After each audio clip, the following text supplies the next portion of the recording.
Major Firasat, as we said, was a short service commissioned officer in the army with the rank of a major, and she knows everything there is to know about a uniform. Today, she's here wearing a hijab.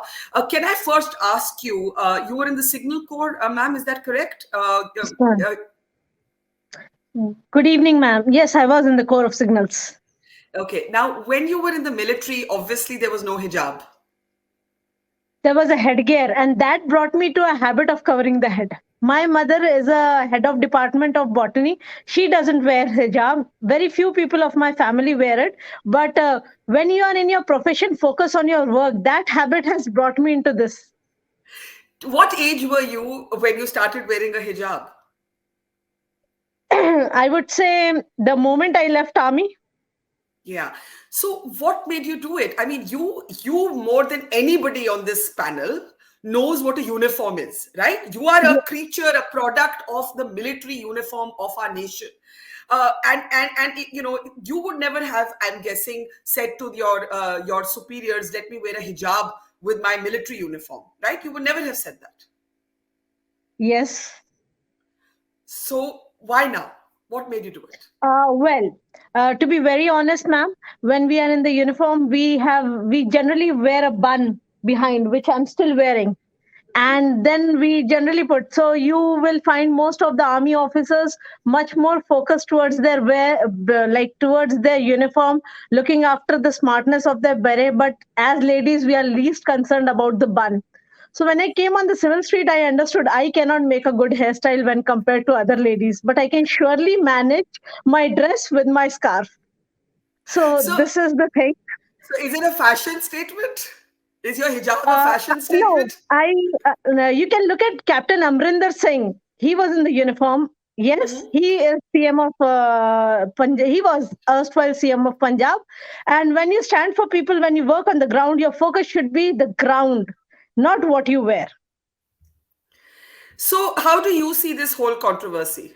How do you see this whole controversy? Yes, I see this as a mismanagement because the children who are there, they're in their pliant age. All of them are around 20s, less than 20s, and they are a generation who are mobile savvy. These children do not understand what things are. They just go by the influence of how many mobile hits are there, how many likes are there. If any of us debating here would have get an opportunity to hold any of the boys or the girls out there and ask them the respective verses of their faith, they will not be knowing it. I think it is a way where we are not teaching moral values. We are just showing them the colors of religion. And colors and dress do not define religion, humanity. It is the deeds, the responsibilities that define. Well said. But, I just want you to, Firasat, if I may, Major Firasat, no stereotype actually fits the women of our country. So when we think of a woman wearing a hijab, we tend to think of her as a victim. And you heard Ranjana and Zakia saying that they see the hijab as symbols of patriarchy as well as the ghungat. And I personally think that whether it is covering women or uncovering them, whether it's the bikini or the ghungat and hijab, both are products of patriarchy. We're all products of patriarchy. But you broke so many barriers by joining the military as a Muslim woman.